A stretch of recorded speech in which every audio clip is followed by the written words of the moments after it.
now. That's No, quite the low, issue sir. is No, that no, I've had yeah. information that you're flying that drone Well, over this backyard. All right, okay. So you're under arrest at the moment, okay? Wow. What do you mean? What you doing? Well, I'm at work. I'm a police officer. I'm at work. So, I'm not a police officer, but I'm at work. Right, okay. Just wait, can I ask a question? Yes. What you coming out mob-handed for? Has anyone committed any crimes? Done anything wrong? I don't know yet until I've spoken to you. Because I've had some information that you've been flying a drone over the backyard. Would that be a criminal offence if we had? Yes. It would. And what not because you've flown it over the backyard, because you're not allowed to fly drones within a certain distance of buildings. Oh, is that right? Yeah. Off it on.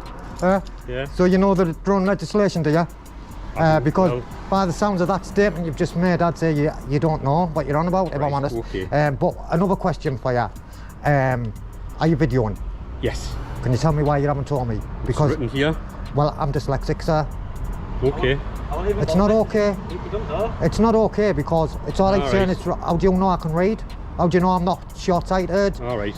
It's not all right. It's not okay. I've just started speaking to you, haven't I? Aye. All right. The opening exchange immediately reveals what is really going on. The officer first claims that flying a drone over the station yard is an offense, and then quickly changes his position to a vague statement about being too close to the building. That shift is important because it shows he is guessing rather than applying clear law. Drone regulations are precise and based on defined rules, not personal judgment or improvised distances. When the officer admits he does not know the legislation, it undermines the authority of everything he says. Yet, instead of pausing to verify the facts, he continues forward, ignoring basic professional standards, including the duty to clearly inform someone they are being recorded. This is not confidence, it is stubborn behavior. And at that moment, the situation stops being about safety and turns into authority being used without proper understanding. But the first thing you should have done, excuse me, talk over me now. The issue is that I've had information that you're flying that drone over this backyard. All right, okay.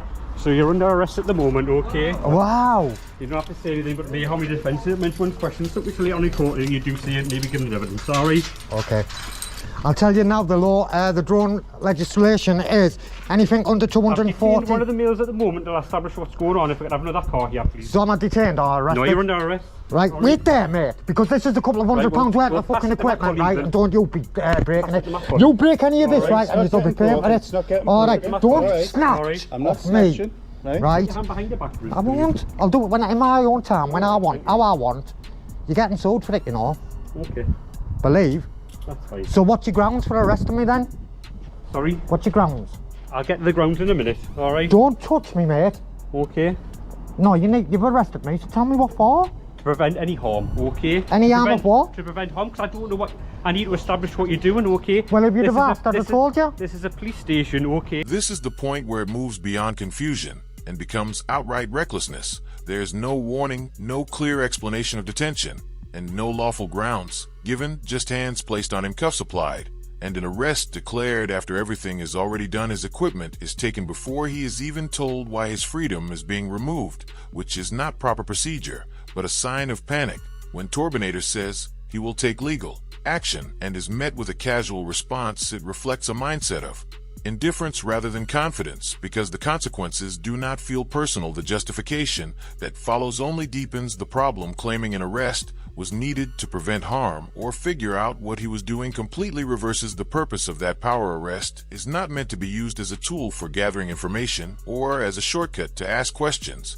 And if the same outcome could have been reached through simple communication, as even the officer admits, then the arrest fails the most basic standard and becomes impossible to justify under proper legal principles. I've been informed by another police officer that you're flying a drone over the backyard, okay? Right. I don't know what your intentions are, okay? Okay. Haven't you had the letter off the NCC? Huh? What? You haven't had the memo, have you? You fucked up, mate. Let's put it that way. You have fucked up. Well, if I've mucked up, I've mucked up, okay? You fucked up. Them are taking me. Can you loosen them, please? Can you all identify yourself? My code number is 1959. I can't read, I've already told you that. My code number is 1959. Go on then, miss. PCSO 5628. 5628. Where are you based at, miss? Right here. Right there. Okay. 6928 base at Washington. Yourself, sir. 078 base here. Okay. Now what? 9078. 88. Yep. What do you 8 for your dinner like? No, but it's mad the way you say 8, you know. It is. is like 8 to me. He's like, I've just ate my dinner. What about you? Behind me, Clarence. Tyrant features. What about you? Will you put that back on my shoulder, please? Sorry? Don't be sorry, just be careful, because you haven't been up an hour, have you?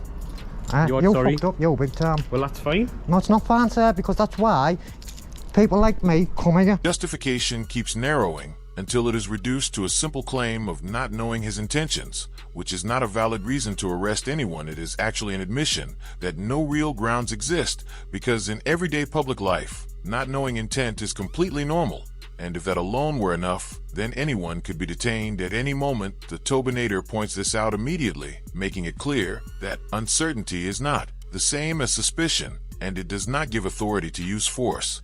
Then comes the defining moment when he asks whether the officer is aware of the MCC memo, which clearly states that photography and lawful recording are not suspicious on their own and do not justify interference. Without proper grounds, the officer has no answer and shows no awareness of it, which is significant because it proves this is not just a simple misuse of authority, but a situation where power is being exercised without understanding the very safeguards that are designed to prevent this kind of conduct. And that lack of knowledge exposes a deeper issue in how these encounters are handled from the start. Don't tighten it off. You've got no warrant. You've got no warrant to tell me. Okay, Yeah, I you don't do. need a warrant. Yes, You're you under do. arrest, all right? Yes, you do. Don't turn it off. I've got mine Do not on. turn it off. Okay, so you don't need. I don't need a. Back. I'm stood outside Washington. So I was arrested. Took all the way to Sunderland, guys. They took me all the way to Sunderland. But listen, the 2 cops that come and got me, I swear down, I've never met 2 coppers like that in my life. Proper sounders. You know, they got me in front of the custody sergeant and they looked into it and basically they were like, what you doing here? So it didn't okay for me to be detained, and I was let go. We came back to Washington and he come down and gave me a piece of paper and said, we're keeping you. I said, listen, give me my equipment back. Everyone's a winner, so everyone's learned something. You've learned something, I've learned something. You know, I'm trying to be nice to get me. Anyway, I've got my equipment back.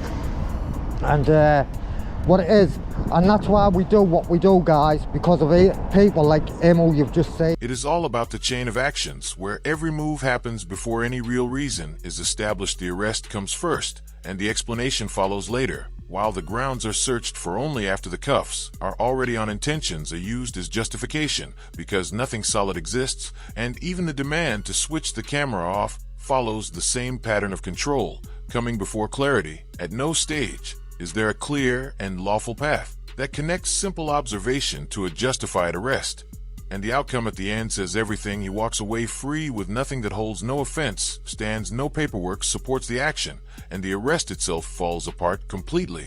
When authority is used without understanding the rules, the result is not order, but a costly embarrassment that reflects poorly on those involved. If you found this breakdown useful, make sure to like, share, and subscribe to support the channel and keep accountability in focus. I am the Audit Assessor, and this was episode 10. See you next time.